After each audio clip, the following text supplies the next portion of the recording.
Now it's time for our keynote speaker. I don't have to say much about him. You look at a few key words in his biography. Starts out, he's from a close-knit Romanian, Italian, American family. That almost says it all right there. The next paragraph has the word Catholic in it. Then you go down a little further.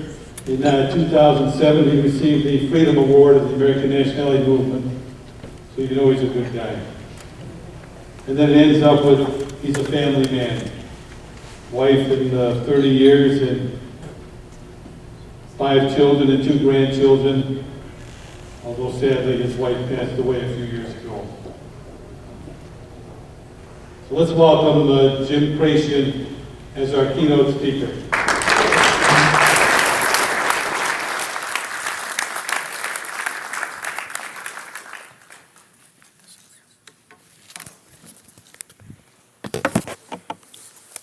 Reverend Father, honored guests, thank you for having me here tonight. My real claim to fame in life happened in 1974 after Cleveland State University. My parish priest asked me if I would smuggle Bibles and catechisms into communist Romania. The Catholic underground was working to college kids like in Czechoslovakia, wherever they could, to bring Bibles and catechisms. That did change my life. When I did that, when I was leaving Romania after 25 days, I had a 30-day visa, but the police came where I was staying and said I had 24 hours to leave the country because I was preaching revolution. I had stuck in the apron of the Romanian grandmother in that house that was very kind to me about $25. Because she was very kind to me, and I was a student, and she made sure I was fed. When we were leaving with the car to go to the airport, she ran to the car, that old lady, and she said, Jimmy Crăciun. Crăciun means Christmas in Romanian. She says, I don't want your money. She says, when you go back to America, you tell them how we live under the devil, communism. And that's actually why I'm standing here before you this evening, is because I'm trying to live up to what that woman wanted me to do. I'd like to begin with a quote. This quote is by someone who has just become a saint, and that's the great Saint John Paul, a man who fought Nazism and communism. This is what John Paul said in 1976 when he was Cardinal Wojtyla. He said this to an American group. He said, we are now standing in the face of the greatest historical confrontation humanity has ever gone through. I do not think the wide circle of American society or the wide circles of Christian community realizes this fully. We are now facing the final confrontation between the church and the anti-church, of the gospel versus the anti-gospel. This confrontation lies within the plans of divine providence. It is a trial which the whole church, and the Polish church in particular, must take up. 1976, Solidarność. It is a trial not only of our nation and the church, but in a sense, it is a test of 2,000 years of culture and Christian civilization, with all of its consequences for human dignity, individual rights, human rights, and the rights of nations. He sums it all up. We've heard tonight a couple times the collapse of the Soviet Union. By the end of this speech, I hope you will understand there has been no collapse of the Soviet Union. When I came home, the first thing I wanted to do was to understand communism. It's a very simple thing. Who wrote it? Where did it start? You go to the Communist Manifesto, which is actually right here. The opening sentence of the Communist Manifesto, written by Karl Marx, says these words. A specter is haunting Europe. That specter is communism.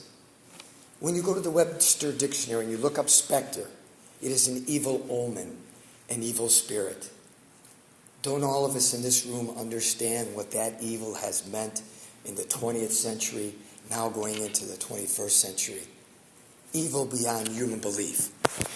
When people like Raul Castro or Ortega's or the guys in Bolivia or the Chinese communists say that they are Marxist-Leninists, Marx also said in this book, and I'll read it to you verbatim, although I know it by heart. When he talks about religion, Karl Marx, these are his words. Now this is their Bible, the Chinese communists, okay, the people of Cuba, Bolivia, I can keep going, Vietnam. He said this, but communism abolishes eternal truths. It abolishes all religion, all morality, instead of constituting them on a new basis. And therefore it acts as a contradiction to all past historical experience. The church, the anti-church, the existence of human rights, the destruction of human rights. So again, I said Marxist-Leninism. The man to bring communism to the world was a guy named Lenin. He said these words after 2 years of his revolution in 1919, when all hell had been unleashed against the poor Russian people and Ukrainian. Here's how Lenin described his work as the leader of the first communist country.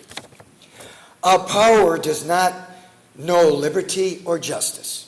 It is entirely established on the destruction of individual will. We are the masters. Complete indifference to suffering is our duty. In the fulfillment of our calling, the greatest cruelty is a merit. Through a systematic terror during which every breach of contract, the Soviet Union has fallen, every treason, every lie will be lawful. And we'll find a way to abuse humanity down to the level of the lowest existence. That is indisputable to the establishment of our dominance. Listen to this, folks. By 1921, in the first few years of communism, here's what he did. He had killed 28 bishops of the Russian Orthodox Church, 1,319 priests, 370,000 intellectuals, professionals, including teachers, physicians, and especially history teachers. He had killed 850,000 landowners.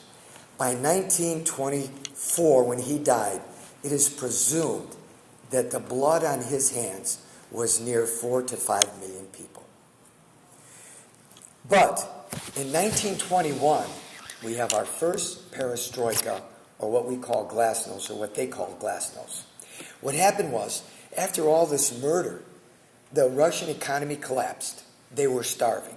And in 1921, Armand Hammer, an American businessman, saw that the Russian people were starving, and Lenin came up with this thing called perestroika, glasnost, defined as a new openness.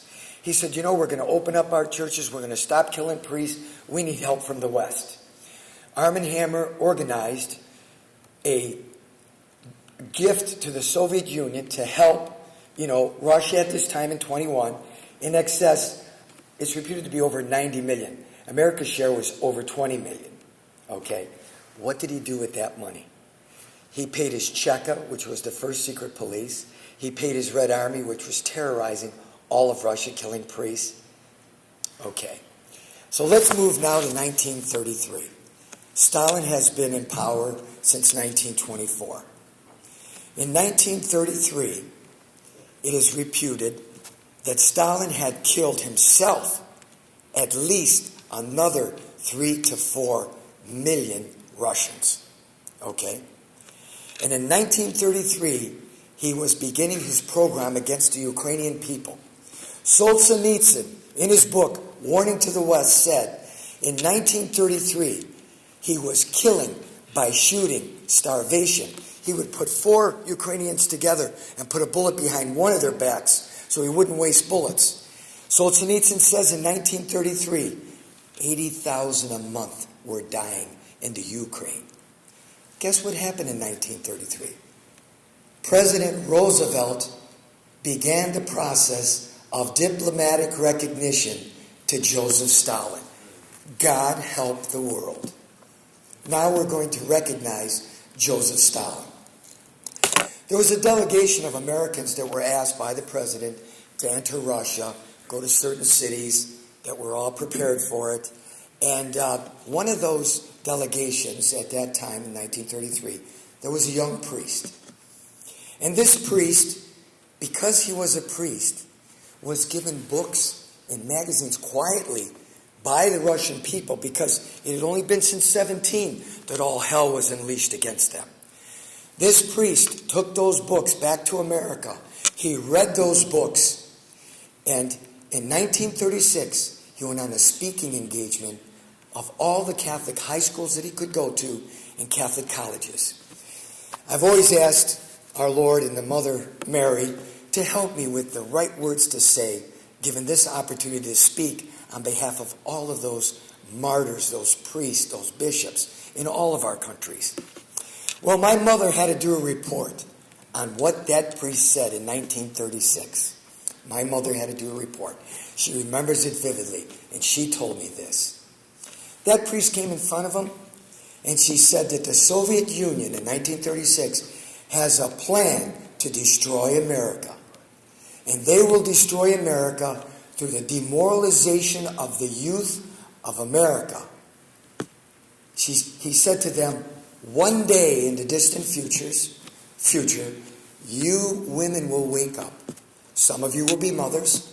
Some of you will be grandmothers. You will look out in America. Your children will be on drugs, and your streets will be littered with pornography. And you will say, 1936, you will say, how did this happen in our America? And I tell you, I have seen the plan. The priest said, they will do this through the demoralization of the youth of America through drugs and pornography. We know the fall of the Roman Empire. We know the English used it against the Chinese opium. We know how easy. That's why they said we would fall like a ripe plum. Guess who that priest was? Bishop Fulton Sheen. Let's hear it for him. Bishop Fulton Sheen. Now let's go a little bit farther. Let's go to 1939. The two devils of the world, Adolf Hitler, Joseph Stalin. Although in the 30s there were liberal thinking people that said, Stalin is industrializing Russia. We need to look at what the man is doing. Oh my God. How many? 8 to 10 Ukrainians at that period, at least, murdered through the 30s? 8 to 10 million Ukrainian people. And most Americans, especially our youth, have no idea of this Holocaust against the Ukrainian and Russian people. 1939, Adolf Hitler and Joseph Stalin, the fascist and the communist of the world, they met and they made a pact. The first pact that began the division of Europe, the Ribbentrop-Molotov Agreement. I'll take the Sudetenland and repatriate my Germans. I'll take Estonia, Latvia, Lithuania, Stalin said. I'll take parts of Romania, the breadbasket. They both shook hands. It was gone. But you know what? Stalin was a smart man. He knew that Hitler was after him. Because in Mein Kampf, he said he hated Jewish people. He said he hated gypsies. He said he hated communists. If we'd have only read Mein Kampf, we would have known what Hitler was up to and understood what his goals were. So what happened was Hitler, like his predecessor Stalin, like his predecessor Lenin, he had to get help from America. And Churchill said at that time in 1940, he said, I'll make a pact with the devil to stop Hitler. And what did Churchill and Roosevelt do? They made Joseph Stalin, who by that time had killed in excess of 18 to 20 million Ukrainians and Russians. They made him our ally. And all that army did was chase a starving, freezing German army. We had to wait for them. And everywhere that Russian army went, former Red Army members, and just, they raped, they pillaged. The Germans never raped and pillaged like that. Americans never raped and pillaged like that. Now we find ourselves at Yalta in 1945. Roosevelt was carried to that meeting and was to die a couple months later, a very sick man. Churchill was supposedly drunk, excited about the end of the war, but Joseph Stalin had a map of Europe, and he just drew a line. We'll take Czechoslovakia, Hungary, Romania, Bulgaria, East Germany. You take Italy, France. What did our Marshall Plan do for West Germany or Italy or any of those countries? Beautiful and wonderful America. We did it because we're a Christian nation, a Judeo-Christian nation. We helped. We made Europe strong again. What did Joseph Stalin do? How many Hungarians are here? Who ever heard of Kálmán Zenti? The Romanians. In 1948, they officially closed the Catholic Church of Romania. We understand that at that time the Pope was told, if you say anything about what we do in Romania or make a big stink about it, we will close the Catholic Church of Poland, which was 97%. Then you start to look at, after 45, those poor people, what they lived under. Okay? Then you start to see North Korea, supplied by the Chinese communists. Now when we add the Chinese into this picture of world communism, have you ever heard the figures of the march of Mao Zedong? Oh my God. 100 million mothers, wives, children, fathers. 100 million? I'm not making this up, folks. And they supplied the North Koreans against our boys. And you know what? From 1933, when we gave them diplomatic recognition, to 1951 or 52 at the Korean War, when we drew a line and says, okay, you guys stay here and we'll stay here. Okay? It doesn't work that way with communism. It doesn't work that way even today with Russia's eyes on the Baltics. Russia's eyes. Putin was head of the KGB. Hello? If he walks like a duck and he looks like a duck, maybe he's a duck. Keep going, okay? Who supplied the North Vietnamese who were going after the South Vietnamese? Who had churches and families and they were wonderful people. It was Kennedy that committed us there. It was the Russians. The Russians were solidly behind. And they led a real campaign in colleges across America to make us look like the bad guys. Oh, we shouldn't be the policemen of the world. Well, should America let Russia be the jailer of the world? If we shouldn't be the policeman? Let's keep going. Here's something that most Americans have forgotten. Think about Africa in the 1970s. Cuban troops, over 30,000 of them, bought and paid for by the Soviet Union, used in Ethiopia, where Haile Selassie's government never had a famine, never had a problem with the way the water was in Africa. For centuries, that Christian government existed. Cuban troops destroyed it. Cuban troops in Angola, the first Marxist-Leninist revolutionary parties started in Africa. What do you have today? They're all Marxists. They call themselves revolutionaries. 13-year-old kids, raping, pillaging, murdering. It all started with the Cubans and Russia supplying them. We're partially brain dead about this kind of stuff. We have forgotten it. Okay. Now, let's get to Gorbachev. All right? We're moving up here, okay? Now, we've heard a couple times tonight that we have experienced a collapse of the Soviet Union. I'm so sick of hearing that, okay? I'm so sick of hearing that. In 1987, Gorbachev, who was on the front cover of Time magazine, of course, didn't come out right away, but we know this was said. It's documented that this was said. In November of 1987, just 2 years before the collapse of communism, here's what Gorbachev told his Politburo. Gentlemen, comrades, do not be concerned about all you hear about glasnost and perestroika. Once again, and democracy in the coming years. These are primarily for outward consumption. There will be no significant internal changes in the Soviet Union. Please, how can it collapse? There has been not one judge was called to task in the Soviet, not one KGB that murdered and beat the people of Russia, not one leader of no one was called to task. There was no collapse. They just changed hats, as Andy said. Okay.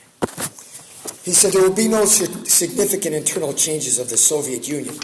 My friends, that does mean Romania, Czechoslovakia, Hungary, Poland, other than for cosmetic purposes.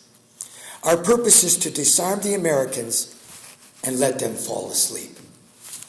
Now, I go back now, a little bit back in history to 1930s. Stalin had a man who he appointed just after they began the United Nations after World War II. This man's name is Dmitry Montelusky. He was a very respected communist by Americans because he was head of the delegation for NATO. For the United Nations. These are the words of Dmitry Montelusky, documented by the American government, said in the 1930s. War to the hilt between communism and capitalism is inevitable. Today, of course, we are not strong enough to attack. Our time will come in 30 to 40 years. To win, we will need the element of surprise.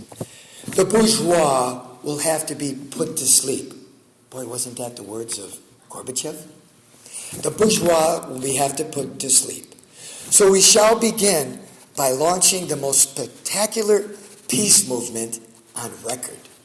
There will be electrifying overtures, unheard of concessions. The capitalist countries, stupid and decadent. Let me repeat that. And think about today.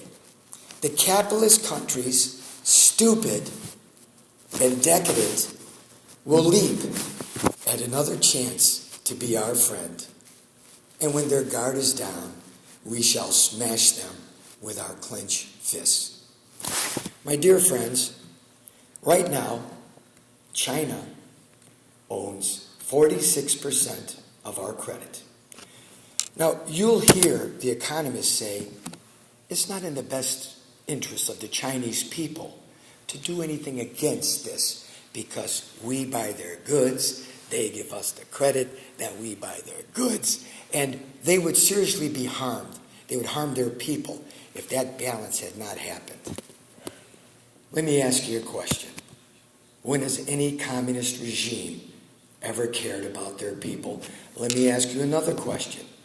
If the Chinese tomorrow could cause an economic collapse, which they possibly could, if money starts coming out of our stock market, okay, like it did in 2008 and 2000, if they caused an economic collapse overnight and people started rioting and going crazy, I mean, would that make them happy, you think, since their goal is world domination?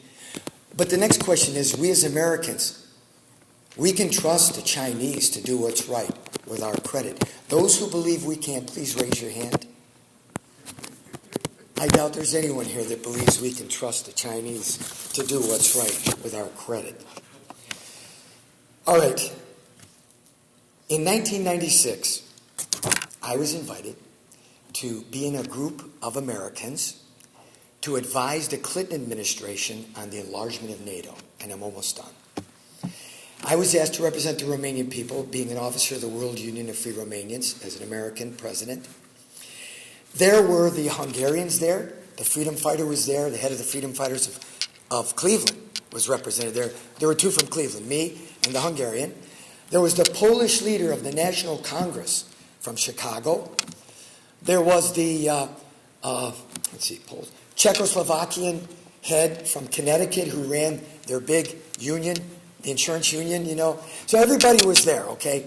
And the first one to speak was the Hungarian, some of the proudest people of Europe. They said, look, in 56, 20,000 were killed in the streets overnight in Budapest. We fought for our freedom. They slaughtered our whole government. We hate communism. We want to be with the West. Richard Holbrooke was the moderator. 3 or 4 other members of Clinton's cabinet was there. Richard Holbrooke stood up and said, "This is true." He said, "We are considering Hungary." The next guy to stand up was the Czech. He says, "Look," he said, "in '68, we used bottles with gasoline and sticks and rocks against tanks, the Prague Spring." He said, "We're Christians, we're Lutherans, we're Catholics. We hate communism. It has no meaning for us. We need to be with the West." Richard Holbrooke stood up. He says, "You're very right." And then he added that they had Václav Havel, who was a true historian, who was imprisoned by the communists. The next guy to stand up, let's see, we got the Polish, Czech. Oh, the Pole. Oh, the Polish guy stood up. Now here was the guy with pride. Who was the first ones behind the block in the streets of Gdansk to build crosses? Their priests were being beaten and murdered. Jerzy Popoleszko, the saint now, his teeth were ripped out of his head. They cut his skin like this and pulled the skin up before they killed him. Blessed Jerzy Popoleszko in 1984, not 1917, 1984. He got up there, he said, "We have lengua lensa. We floated our currency." Richard Holbrooke, yes. And then it was my turn. I said, "I wish I could say lengua lensa. I wish I could say Václav Havel. I have to say Jan Iliescu." Jan Iliescu, the president of Romania in 1996, was 25 years on Ceausescu's Politburo. He's another Putin, okay? He was trained 13 years in Moscow, speaks Russian fluently. The Russian KGB and the Romanian KGB, I'm telling these guys this, are one and the same. There's no difference. I said he was head of the KGB of Romania, but he took a back seat a few years before Ceausescu's demise. And he said he wouldn't be the president, and he's held it for how many years except for a short stint where he put his buddy in. I said, I love the Romanian people. I've fought since I smuggled the Bibles on behalf of the Romanian people. But I'm an American first. I have 5 children. I love America. I would never put Romania's Iliescu into our NATO. I said, let's be hypothetical, gentlemen. It's World War II. The war is over. Did we let the SS stay the police of Germany? Did we let the Nazi government stay as the leaders? Because that's what happened in Romania. And you look at all these countries, even Hungary, the communists are coming. They're all starting to show their face with all this socialist stuff. Nothing's changed. Not one secret police changed in East Germany. Not one in Romania. Not one in Czechoslovakia. How was there a collapse? They did it for one reason, this perestroika in 1989. Watch my hand. They were collapsing. They were starving. Their system is a failure. Now, fast forward to 2003. President Bush is about to embark on the second Iraqi war. They can't find weapons of mass destruction. Although we know Saddam Hussein is a very evil and bad man. We know that. But there are no weapons of mass destruction. Our French allies, who were with us in the first invasion, righteously so, said, look, we can't get involved in a protracted war again. Our economy would never take it. Germany, our allies, said, look, we can't get involved in this war either. So President Bush said, who will help America in 2003? Guess who raised his hand? Jan Iliescu, the president of Romania. Ladies and gentlemen, this is probably one of the most scariest things I can talk about tonight in our generation. President Bush said to Jan Iliescu, I will give you NATO and you'll be a part of everything. Today, the KGB of Romania, which is the KGB of Russia, are in the highest levels of our NATO. Thank you, President Bush. Now let's go to President Obama, okay? President Obama is in the process right now of giving diplomatic recognition to Raul Castro.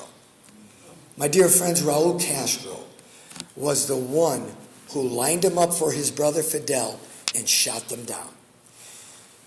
They keep saying about our embargo against the Cubans. Let me let you in on a little secret. For the last 20 years, the French, the Dutch, there's been plenty of people in there. But you know what? They can't do nothing in a Marxist-Leninist regime.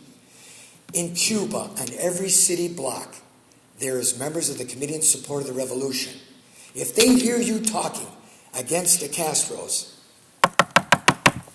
come with me.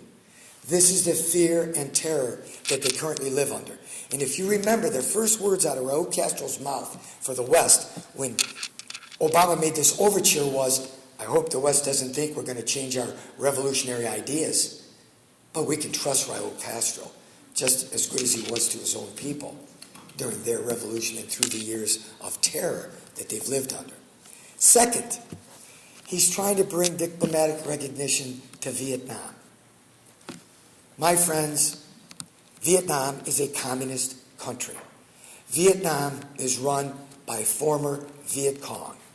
Those are the very people that when we ran out of Saigon, they took the people of Saigon, it's estimated near 1 million people, marched them into the forest and said, this is your new home.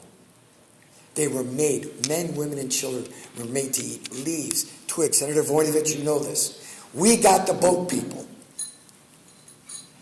The only reason why we're in Vietnam right now, and we're there, he's trying to make some real overtures, is because there was a 25 cents an hour workforce in Vietnam, and our businessmen did not want to miss out on that, because that's what the communists will pay. And now, last but not least, our president is about to turn the whole world upside down. Now let me explain to you what I'm trying to say. The sphere of influence of the world has always been America, and we've always supported the Jewish nation. Okay. The other sphere of influence, communism, Chinese, Russians, they have always supported Marxist-Leninist dictatorships, and they were with the best radical Muslim fundamentalists that there were. They worked with them. They taught them how to take over countries. Najib of Afghanistan, he was the one that took over. The one that was in the stadium was cutting the hands off if you were a thief, stoning women, cutting breasts off in the theater. That's what the Russians taught them and created that. Okay? Right now, our president is making a pact with Iran, which is an Islamic State, just like ISIS. It's an Islamic State. You cannot go there and visit without wearing a burqa of some sort. I'm sorry. Am I right? Who can deny this? Right. You can't even do it in Saudi Arabia. But this is an Islamic State that has said they are for the destruction of Israel. Our ally, they're for the destruction of Israel. And he has now turned the world upside down. Yesterday we saw in the news that Putin was thanked by our president. Did you see that? For helping with the negotiations with Iran. Well, I had a friend of mine say to me earlier this morning, well, isn't that great? Putin's helping America? I said, wait a minute. It's America now that's helping Putin and the radical Islamists. It's not him helping us. We have just helped him. So, ladies and gentlemen, my dad used to say, never sell America short. We're a great country. I'll tell you, I'll take Europe, I'll take America, I'll take Canada. The infrastructure of education, hospitals, built by priests and nuns in this world, the religious doctrines that made us who we are, family people, beautiful families. I'll take that over Castro, Putin, China, any day of the week. Are we perfect? No. Is Israel perfect? No. But we beat whatever comes in second place, and we're not for an Islamic State. And I'll tell you one thing, when they start cutting the heads off, that's when America needs to open their eyes up. Thank you, ladies and gentlemen.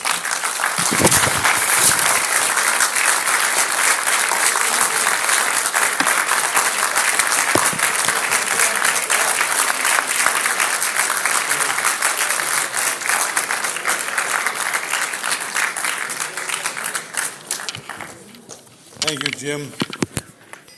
That opened a few eyes already.